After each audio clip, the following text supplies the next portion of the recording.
پرون چې کومه مردان ساوډر کې کومه واقعه راغلې وه، یو کس د نبي کریم صلی الله علیه وسلم په باره کې ګستاخي کړې وه او هغه دې کسانو مردار کړی دی. او دې کس دا کوم کس چې ورسره ولاړ دا کس دی، نو دې د هغه کس په باره کې څه وایي، دا هغه کس دی، دې د هغه کس په باره کې څه وایي کوم چې ورسره کوم یو کس چې ګستاخي کړې ده. نو ویډیو پوره وګورئ، ویډیو خپل ملګرو سره شیر کړئ. لومبی راسره هغه ویډیو وګوره کوم یو کس چې ګستاخي کړې وه، د هغې نه بعد چې بیا پې دې کس کومې خبرې کړې وې راسره هغه وګوره.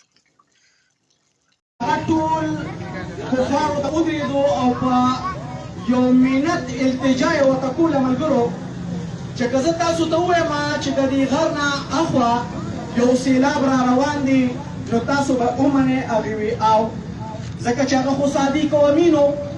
بیا ورته ووایي چې اوس دا خبره مو ومنئ چې تاسو کوم د بوتانو عبادت کوئ، نو دا ابس دی او تاسو صرف دا کلمه ووایئ چې لا اله الا الله لا اله الا الله.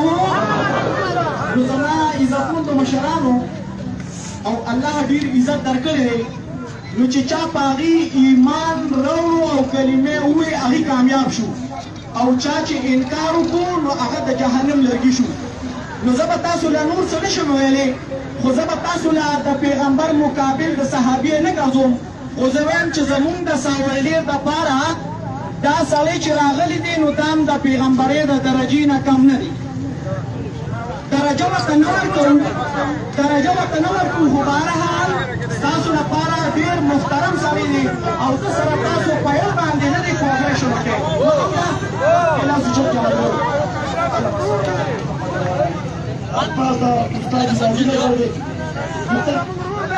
اللهم صل على محمد وعلى ال محمد كما صليت على ابراهيم وعلى ال ابراهيم. خدای پاک خالق مالکی زمون په خال رحم وکړي. موجوده چې د ملک سره باندې خدای پاک زمون په دې ملک رحم وکړي. الرحمن الرحيم لا اله الا الله محمد رسول الله. اللهم صل على محمد وعلى ال محمد كما صليت على ابراهيم وعلى ال ابراهيم انك حميد مجيد. اللهم بارك على محمد وعلى ال محمد كما باركت على ابراهيم وعلى ال ابراهيم انك حميد مجيد. زه سید خټک تاسو له مخاطب یم. زما د ایمان دی په ختم نبوت باندې چې د نبي علیه السلام نه بعد دنیا ته بل نبي نشي راتلی، زموږ ختمي په دې باندې د ایمان دی.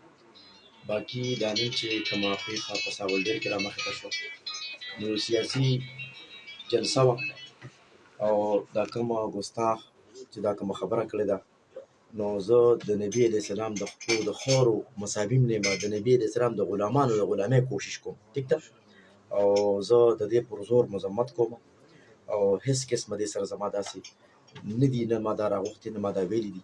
او ما په هغه ټایم کې خپل وس وکړو چې زه خوله بنده کړمه، دنه زه مایک والمه، خو د الله ته به منظوره وه، د هغه په دغه نصیبه وه. او باقي زه د خپل کلي علماو ته وایم، د خپل کلي عوامو ته وایم چې تاسو پوره امن اوسئ. زمونږ د مردان چې څومره علما دي، زمونږ د صوبې چې څومره علما دي، زمونږ چې څومره دیني علما دي د مختلف مکاتب فکر، هغې سره زمونږ په دې باندې خبرې روانې دي. نو زه یو پیره بیا د دغه خبرې مذمت کوم. د نبي علیه السلام په ختم نبوت زما ایمان دی او د یو مسلمان دپاره دا د برداشت خبره نه ده بلکل. حالانکې په ما باندې په خپل هغه ټایم کې ویښته ودرېدل، خو چې ما مخامخ کتنو هغه د نبي پګړی په سر کړی، ما په هغه د ګزار کولو کوشش نشو کولی. زه اوس هم په دې خبره ما ته شرم راځي چې په کار چې ما هغه مطلب یو څو ته توړې لګو کړی یا مطلب هغه ما، خو چونکې هغه خوليه د نبي علیه السلام جوړه کړې، ما جرأت نشو کولی. زه د خپل کلي د کور کلي د علماو نه د عام عوامو نه زه معافي غواړم. زه مطلب که دا چې کوم حالات شي زه د دې پر زور مذمت کوم. امید لرم چې تاسو به زما په دې کې مرسته وکړئ. شکریه.